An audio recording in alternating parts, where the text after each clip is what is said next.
Good morning class.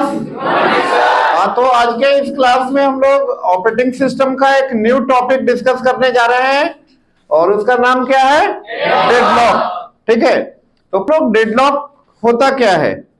ठीक है, तो ऑपरेटिंग सिस्टम में आपका डेडलॉक एक सिचुएशन है। Deadlock is a situation, deadlock is a situation where two or more than two process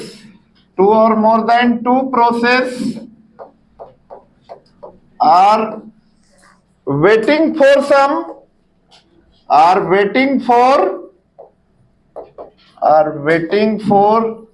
some event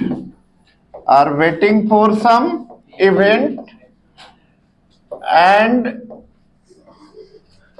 which event never happen। तो ये आपका डेडलॉक का डेफिनेशन है, इसको समझते हैं। ठीक है, डेडलॉक एक तरीके का सिचुएशन होता है ऑपरेटिंग सिस्टम में जहां पे टू और मोर देन टू प्रोसेस कुछ इवेंट के लिए क्या करते हैं? वेट करते हैं।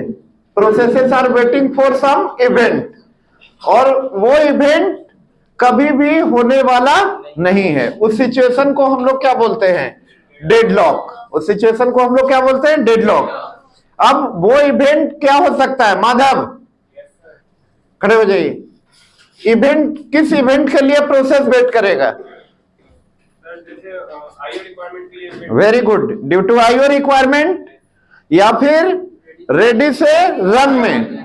यानी प्रोसेस आपका वेट किस चीज के लिए करेगा? रेडी टू रन में जाने के लिए या रन से वेट और ब्लॉक में? वेट और ब्लॉक में प्रोसेस वेट करेगा या रेडी स्टेट में वेट करेगा? रेडी क्यू में वेट करेगा या वेट और ब्लॉक स्टेट में भी आपका, जैसे रेडी स्टेट में प्रोसेस को वेट करने के लिए क्या होता है? Ready queue. वैसे आपका वेट और ब्लॉक स्टेट में प्रोसेस को वेट करने के लिए क्या होता है? Device Q. क्या होता है? Device Q. तो इस दो इवेंट के लिए वेट कर सकता है प्रोसेस, इनपुट आउटपुट इवेंट के लिए और बस टाइम के लिए, बीटी, जिसपे हम लोग सारा क्वेश्चन किए थे। आपका कंप्लीशन टाइम निकालते थे, टर्न अराउंड टाइम, बस टाइम ही होता था ना प्रोसेस का। और वो सिचुएशन, वो इवेंट कभी भी होने वाला नहीं है। इंडेफिनिट टाइम प्रोसेस क्या करता है? रिसोर्सेस के लिए वेट करता है। इस सिचुएशन को हम लोग क्या बोलते हैं? डेडलॉक। क्या बोलते हैं? डेडलॉक। तो डेडलॉक का डेफिनेशन समझ लिए आप लोग? डेफिनेशन को राइट डाउन कर लिए? ठीक है, चलो अब नेक्स्ट चलते हैं हम लोग। अब देखेंगे हम लोग इस टॉपिक डेडलॉक कॉन्सेप्ट। क्या पढ़ेंगे? Deadlock concept. ठीक है, उसके बाद पढ़ेंगे हम लोग condition for deadlock. Condition for deadlock. ठीक है, या इसी को बोलते हैं, एग्जाम में कभी कभी पूछता है what are the deadlock characterization. Deadlock characterization या कंडीशन फॉर डेडलॉक, मतलब इसमें हम लोग दो पढ़ेंगे। एक पढ़ेंगे हम लोग नेसेसरी कंडीशन फॉर डेडलॉक और एक पढ़ेंगे सफिशिएंट कंडीशन फॉर डेडलॉक। तो इसमें पढ़ेंगे कंडीशन फॉर डेडलॉक। उसके बाद हम लोग देखो, डेडलॉक बताए ऑपरेटिंग सिस्टम के लिए क्या है? प्रॉब्लम है। क्या है? प्रॉब्लम। अब प्रॉब्लम है तो किसी भी प्रॉब्लम को हम लोग को क्या करना होगा? हैंडल करना होगा। तो इसके बाद हम लोग पढ़ेंगे डेडलॉक हैंडलिंग मेथड। और ये डेडलॉक केवल ऑपरेटिंग सिस्टम का प्रॉब्लम नहीं है, ये आपका डेटा कम्युनिकेशन नेटवर्क पढ़ोगे आप सेकेंड ईयर में। थर्ड ईयर में आप पढ़ोगे डेटाबेस मैनेजमेंट सिस्टम। तो ये डेडलॉक जो प्रॉब्लम है आपका, डेडलॉक जो सिचुएशन है, वो कंप्यूटर नेटवर्क के लिए भी है और डेटाबेस मैनेजमेंट सिस्टम के लिए है और ऑपरेटिंग सिस्टम के लिए भी है। ठीक है, बात समझ रहे हैं कि नहीं? हाँ, तो अब हम लोग पढ़ेंगे डेडलॉक हैंडलिंग मेथड में पहले हम लोग पढ़ेंगे deadlock prevention method. Deadlock prevention method, deadlock prevention. After that पढ़ेंगे हम लोग डेडलॉक डिटेक्शन, पहले हम लोग को डिटेक्ट करेंगे तभी ना उसको सही कर पाएंगे। तो डेडलॉक कैसे हो रहा है ऑपरेटिंग सिस्टम में, उसको डिटेक्ट करेंगे हम लोग पहले, और डिटेक्शन के लिए हम लोग एक ग्राफ का इस्तेमाल करेंगे। उस ग्राफ को हम लोग बोलते हैं RAG, रिसोर्स एलोकेशन ग्राफ। ठीक है, इसके जरिए हम लोग डिटेक्ट करते हैं कि डेडलॉक हो रहा है या नहीं हो रहा है। ठीक है, दो तरीके का ग्राफ यहां पढ़ाएंगे आपको, डेडलॉक फ्री ग्राफ और एक ग्राफ विथ डेडलॉक। तो एक आपका डेडलॉक प्रिवेंशन हुआ, डेडलॉक डिटेक्शन हुआ, दूसरा हुआ डेडलॉक एवॉइडेंस। डेडलॉक एवॉइडेंस पढ़ेंगे, डेडलॉक एवॉइडेंस। डेडलॉक एवॉइडेंस के लिए एक एल्गोरिथम पढ़ेंगे, पॉपुलर एल्गोरिथम है जिसको हम लोग बोलते हैं बैंकर्स एल्गोरिथम, बैंकर्स एल्गोरिथम। ठीक है, तो डेडलॉक एवॉइडेंस के लिए क्या पढ़ेंगे, बैंकर्स एल्गोरिथम। इसके बाद हम लोग पढ़ेंगे deadlock recovery, deadlock recovery. And next पढ़ेंगे हम लोग डेडलॉक इग्नोरेंस, डेडलॉक इग्नोरेंस। ठीक है, तो ये डेडलॉक को हैंडल करने का 4 मेथड है, deadlock prevention, deadlock avoidance, deadlock recovery and deadlock ignorance. For example, इसको एग्जाम्पल से समझाते हैं आपको। जैसे कि स्टूडेंट हैं आप लोग, आपको एग्जामिनेशन में फेल होना मतलब क्या है, डेडलॉक। जैसे ऑपरेटिंग सिस्टम में डेडलॉक का सिचुएशन है ना, वैसे एग्जाम में आपको फेल होने से क्या होना है, बचना है। तो उसके लिए अलग अलग मेथड यूज कर सकते हैं आप लोग। एक जो स्टूडेंट होते हैं वो डे 1 से, जिस दिन से वो एडमिशन लिया, वो एक प्रॉपर रूटीन बनाएगा, रेगुलर क्लास आएगा, घर पे भी पढ़ाई करेगा। ठीक है, वो किस लिए सब कर रहा है, ताकि उसको फेल ना हो। तो वो बच्चा कभी फेल करेगा क्या, तो वो हुआ कौन सा, डेडलॉक प्रिवेंशन कैटेगरी में। किस कैटेगरी में, डेडलॉक प्रिवेंशन में। ठीक है, मतलब उसको, और बोला भी जाता है prevention is better than cure. तो यहां पे हम लोग ऐसा कुछ करेंगे जिससे डेडलॉक ऑपरेटिंग सिस्टम में इंटर ही न करे। ठीक है, डेडलॉक प्रिवेंशन समझ गए। सेकेंड कैटेगरी का स्टूडेंट, सेकेंड टाइप का स्टूडेंट जो होगा, वो अभी एक साल कुछ नहीं करेगा। वो देखेगा जब एग्जाम का शेड्यूल आ गया तो वो क्या करेगा, आप लोग से नोट्स मांगेगा और पढ़ाई एक महीना वो जमकर पढ़ेगा, क्योंकि उसको फेल होना नहीं है। फेल उसको लग रहा है नहीं पढ़ेंगे तो क्या हो जाएंगे, फेल कर जाएंगे। तो उस कैटेगरी में कौन हुआ, डेडलॉक एवॉइडेंस। कौन हुआ, डेडलॉक एवॉइडेंस मेथड का यूज वहां पे करेंगे, मतलब ऑपरेटिंग सिस्टम के अंदर डेडलॉक एंट्री करने वाला है, लेकिन हम लोग को करने नहीं देना है, उसको क्या करना है, अवॉइड करना है। क्या करना है, तो डेडलॉक एवॉइडेंस वहां पे होगा। थर्ड कैटेगरी का स्टूडेंट, थर्ड कैटेगरी का स्टूडेंट जो होगा वो क्या करेगा, एग्जाम का शेड्यूल आने पे भी वो पढ़ाई नहीं करेगा। वो क्या करेगा, देखेगा एक पेपर, एक दो पेपर, खुद से पहले जाकर देखते हैं माहौल क्या होता है एग्जामिनेशन सेंटर का। यदि चीटिंग वीटिंग चलेगा तो ठीक है, और नहीं चला, मान लिए चीटिंग, पहला पेपर खराब गया, अब उसको लग रहा है एक पेपर में फेल कर जाएंगे। अब उसको क्या करना है, रिकवरी करना है कि बाकी का जो बचा हुआ पेपर है उसमें फेल ना कर सके। तो वो किसके अंदर में आ जाएगा, डेडलॉक रिकवरी। तो ऑलरेडी ऑपरेटिंग सिस्टम में डेडलॉक इंटर कर चुका है, डेडलॉक का सिचुएशन। तो रिकवरी का मतलब क्या होता है, मिनिमम से मिनिमम लॉस। तो उस कैटेगरी में आ जाएगा आपका डेडलॉक रिकवरी। एंड पांचवा जो है आपका डेडलॉक इग्नोरेंस। ठीक है, तो ये डेडलॉक हैंडल करने का कितना मेथड है, 4 method, deadlock prevention, deadlock avoidance, deadlock recovery and deadlock ignorance. तब आप बोलोगे कि ये डेडलॉक डिटेक्शन क्या है।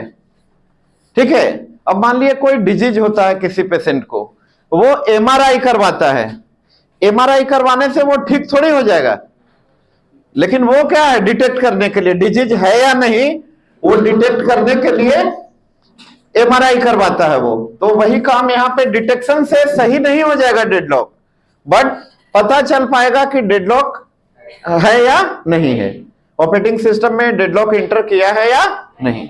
तो वन बाय वन हम लोग अभी सारे टॉपिक को डिस्कस करेंगे। फर्स्ट हम लोग देखते हैं पहले condition for deadlock.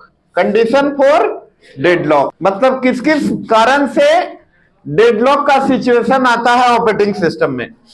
Condition for deadlock, condition for deadlock. ये देखो एक चीज, एक इसके पहले बताए थे स्टारवेशन।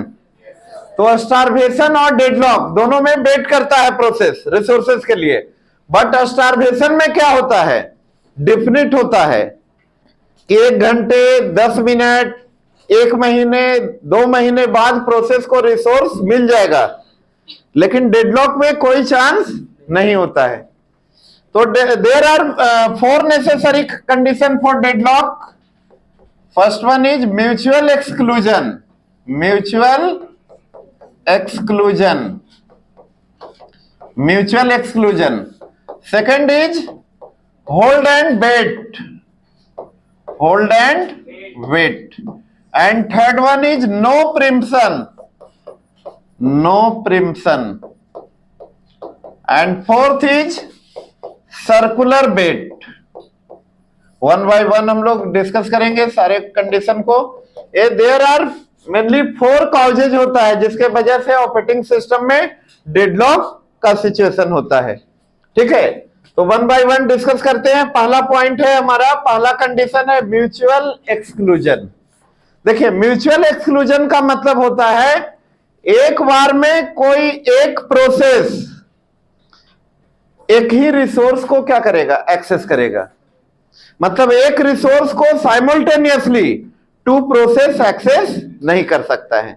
जैसे सपोज हम लोग ये प्रोसेस है हमारा P1, ये P1 प्रोसेस है। रिसोर्स एलोकेशन ग्राफ में सर्कल से डिनोट करते हैं हम लोग प्रोसेस को, एंड रेक्टेंगल से डिनोट करते हैं हम लोग किसको, रिसोर्स को। ये रिसोर्स है कौन, R1। कौन है, R1। अब बाय द वे R1 इसको बोलते हैं एलोकेशन एज। R1 रिसोर्स को एलोकेट किए हुए कौन, प्रोसेस P1। कौन सा प्रोसेस, P1। अब एक और प्रोसेस है हमारा P2। अब P2 रिक्वेस्ट कर रहा है R1, ठीक है। तो P2 को R1 रिसोर्स नहीं मिलेगा क्योंकि R1 resource is already allocated to the process P1।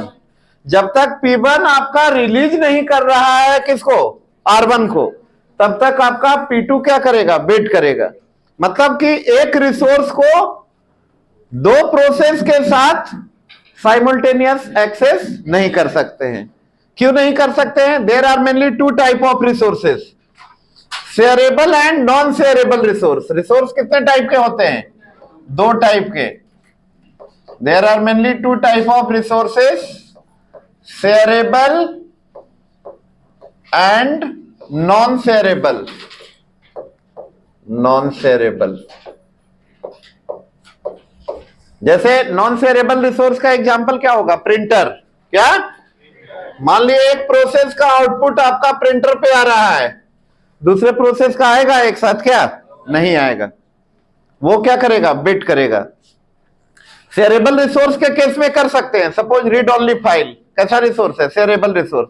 Read only file को मल्टीपल प्रोसेस के बीच में शेयर भी कर दोगे, कोई दिक्कत नहीं है, क्योंकि केवल रीड करेगा, कुछ उसमें मॉडिफिकेशन नहीं कर सकता है, सेव वेव नहीं होगा।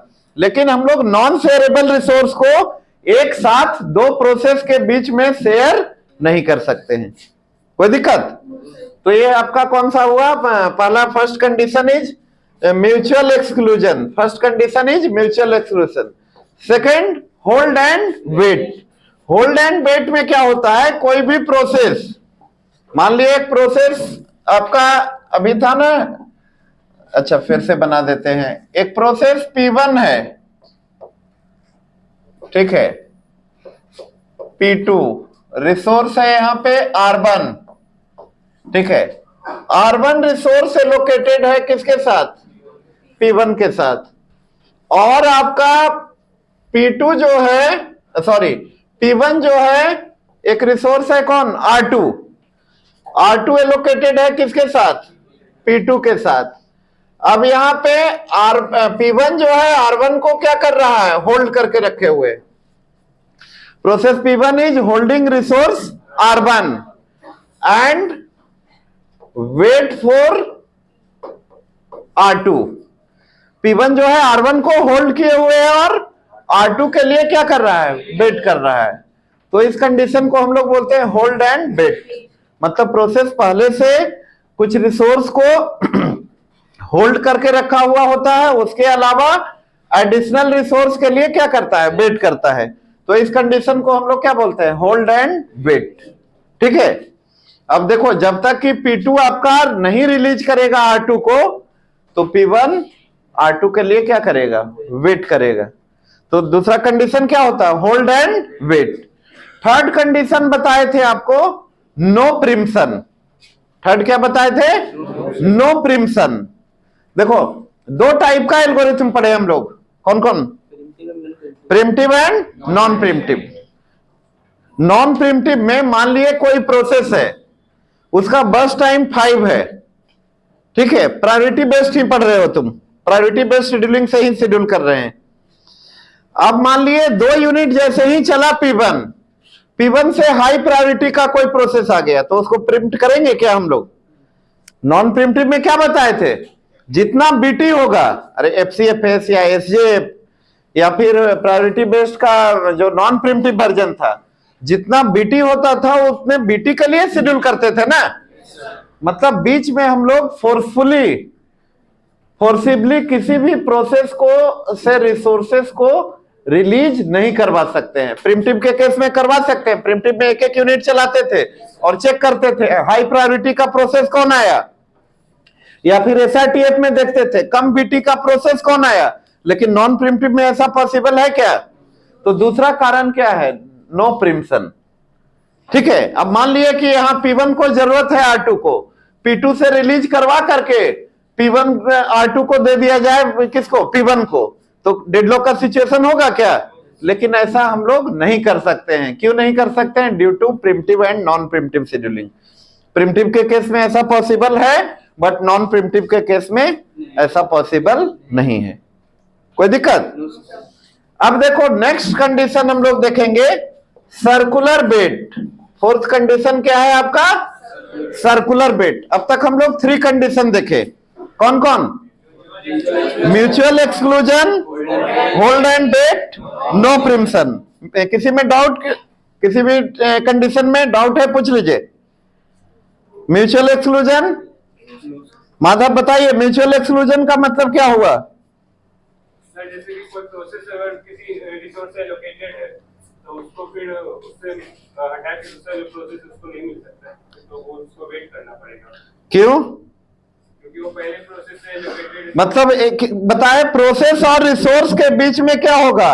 1:1 का रेशियो होगा। कैसा? 1:1 का रेशियो होगा। किसके किसके बीच में? प्रोसेस और रिसोर्स के बीच में। कोई दिक्कत? ठीक है। होल्ड एंड वेट, कोई प्रोसेस पहले से रिसोर्स को क्या करके रखता है?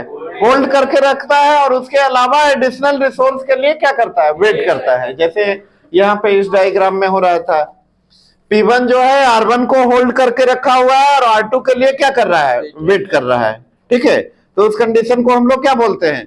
Hold and wait. No preemption में क्या बताए? किसी भी प्रोसेस से फोर्सफुली, जबरदस्ती रिसोर्सेज को रिलीज करवा के दूसरे प्रोसेस को नहीं दे सकते। ठीक है। एंड फोर्थ कंडीशन अभी हम लोग डिस्कस करने जा रहे हैं, जिसको हम लोग क्या बोलते हैं? सर्कुलर बेट। जैसे अपने पास 2 प्रोसेस है, P1 एंड P2। रिसोर्स अपने पास है R1 एंड एक है R2। R1 and R2। देखिए, सर्कुलर बेट का मतलब क्या होता है? सेट में अभी कितना प्रोसेस है? 2, P1 और P2। सेट में रिसोर्स कितना है? दो, R1 एंड R2। यहां पे क्या होता है, P1 जो है वो P2 के रिसोर्सेस के लिए वेट करेगा। मतलब वैसा मान लिए ये R2 को होल्ड कौन किए हुए है? P2 होल्ड किए हुए है, और आपका ये जो प्रोसेस है P1 वो होल्ड किए हुए है किसके लिए? R1 रिसोर्स को। अब P1 वेट कर रहा है किसका? R2 के लिए। P1 wait for R2 and P2 wait for R1। मतलब सेट में कौन कौन प्रोसेस है? P1 P2। P1 P2 के रिसोर्स के लिए वेट कर रहा है और P2 P1 के रिसोर्सेस के लिए वेट कर रहा है। अब देखो, जब मान लिए P1 एक प्रोसेस है जिसको चाहिए प्रिंटर चाहिए, और एक सॉर्ट करने का एक प्रोग्राम है, यूटिलिटी, वो चाहिए किसको? P1 को। अब जब तक प्रोसेस को जो भी रिक्वायर्ड रिसोर्सेस है वो जब तक नहीं मिलेगा वो एग्जीक्यूशन के लिए जाएगा क्या? अब मान ली हमको पढ़ाने के लिए स्टाइलस चाहिए और ये माइक, हमारे पास माइक है बट स्टाइलस नहीं है, हम क्लास स्टार्ट कर पाएंगे क्या? हम वेट करेंगे किसके लिए? स्टाइलस के लिए। अब दूसरे एक फैकल्टी हैं जिनके पास स्टाइलस है लेकिन माइक, तो आपस में हम लोग दो फैकल्टी एक दूसरे के द्वारा होल्ड किए हुए रिसोर्सेस के लिए क्या कर रहे हैं? वेट कर रहे हैं।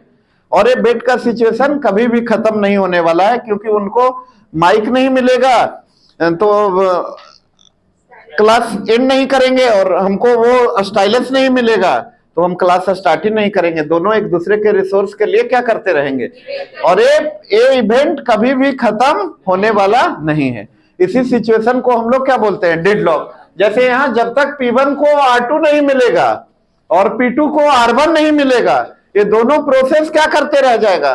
वेट करते रह जाएगा। इसी को हम लोग क्या बोलते हैं? Circular wait. P1 P2 के रिसोर्स के लिए वेट कर रहा है और P2 P1 के रिसोर्सेस, एक दूसरे के ऐसे और प्रोसेस रहता है, 4 प्रोसेस रहता है, P1 P2 P3 P4। P1 P2 के रिसोर्स के लिए वेट करता, P2 P3 के रिसोर्स का, P3 P4। और आपको ग्राफ बताएंगे ना, उसमें बड़ा सा ग्राफ बताएंगे, बहुत सारा रिसोर्स लेकर बताएंगे, और उसका सिंपल टेक्निक भी बताएंगे डिटेक्ट करने का। P4 फिर किसका करेगा? P1 का। सर्कुलरली वेट करेगा। इस कंडीशन को हम लोग क्या बोलते हैं? Circular wait. तो आज के क्लास में हम लोग क्या डिस्कस किए? डेडलॉक क्या होता है प्लस कॉजेज ऑफ डेडलॉक, किस किस कारण से ऑपरेटिंग सिस्टम में डेडलॉक होता है। ये सारे को नोट कर लिए हैं? ठीक है। अब इसका अगले क्लास में आप लोग को डेफिनेशन लिख कर लाना होगा सारे का, म्यूचुअल एक्सक्लूजन से क्या समझे, होल्ड एंड वेट अपने लैंग्वेज में जो समझे हो। ठीक है, चलो ओके, थैंक यू।